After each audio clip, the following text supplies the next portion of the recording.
એક બાજુ ક્ષત્રિય અને રૂપાલાનો વિવાદ છે શાંત નથી થઈ રહ્યો અને બીજી બાજુ કેન્દ્રીય મંત્રી અને રાજકોટના લોકસભાના ઉમેદવાર ભારતીય જનતા પાર્ટીના પરસોત્તમ રૂપાલાએ રાજકોટમાં ફરીવાર આજથી પ્રચાર શરૂ કરી દીધો છે। તો વિસ્તારથી આ મુદ્દે વાત કરીએ।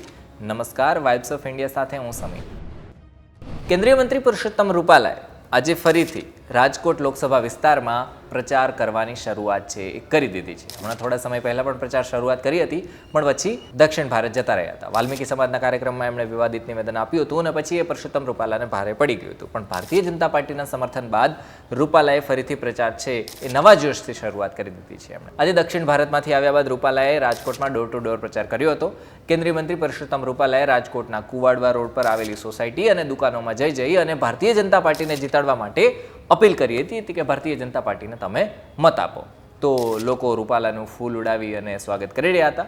કેન્દ્રીય મંત્રી પરસોત્તમ રૂપાલા સાથે ભારતીય જનતા પાર્ટીના અમુક નેતા છે એ પણ જોવા મળ્યા હતા, સાથે સાથે પ્રચાર કરી રહ્યા છે।